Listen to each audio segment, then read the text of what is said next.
It all sounds a bit too bizarre to be true, but we've now been able to track down a key witness to a prison near Seattle in Washington state.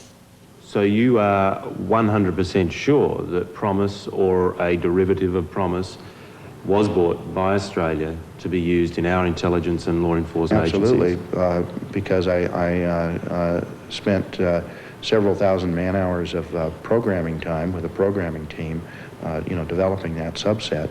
This unlikely-looking character is a computer genius.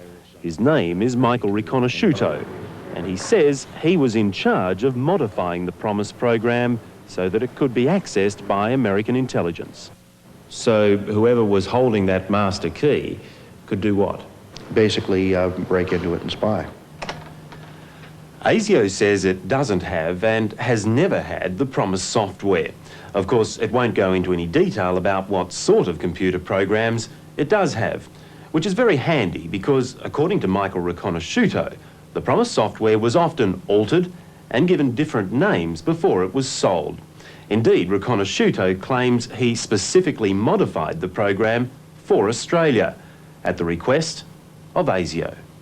I basically had to change the communications protocol, which is how that software package interacts with other software packages already resident in the computer system. In a federal court hearing, Judge George Basin ruled the Justice Department had used illegal and underhanded methods to bankrupt Bill Hamilton's INSLAW company. He ordered the government to pay INSLAW $8 million. Trickery, fraud and deceit. You use those words when describing how the Justice Department stole the software. Do you stand by those words? Yes.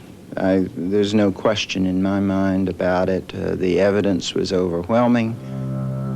So why was the Justice Department so desperate to get the software from Bill Hamilton? To answer that, you have to go back to 1980.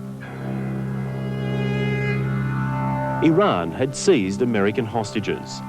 All evidence proves that these people are spies. If President Carter could secure their release, he'd have a big advantage in the upcoming US elections.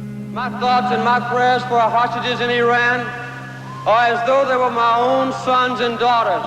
It's now alleged that the Reagan campaign made a deal with the Iranians, a deal to keep the hostages until after the election, thus denying Carter the credit for their freedom. The man alleged to have helped organise this deal is a Reagan political crony called Earl Bryan, and his payoff 3 years later on the Promise software.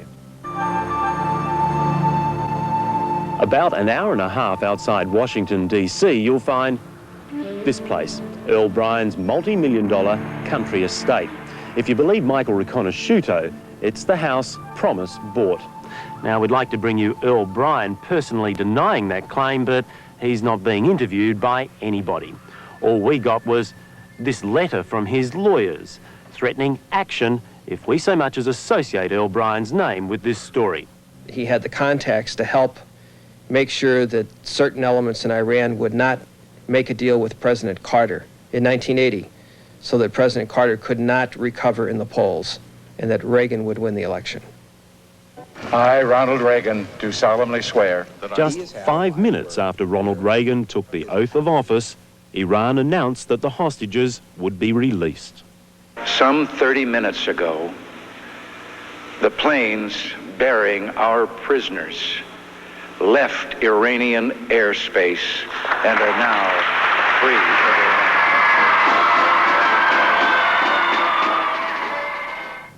And the story doesn't end there. In a moment, the murders that have been linked to the spy scandal.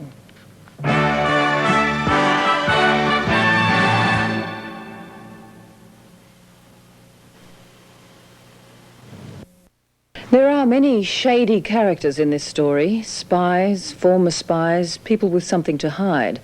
But there are players with impeccable credentials too. In part 2 of this investigation, we meet a man whose background more than qualifies him to know a scandal when he smells one.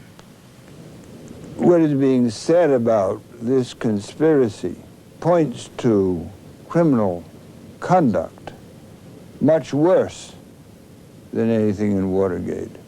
And Elliot Richardson should know. 17 years ago, he resigned as US Attorney General on a matter of principle after clashing with Richard Nixon during the Watergate scandal. Today, Richardson is legal counsel for INSLAW, and once again, he has the White House in his sights. It might be reluctant to have it emerge that the U.S. government had, through clandestine means, planted software on foreign intelligence agencies so that the U.S. would be better able, as the phrase goes, to read their mail.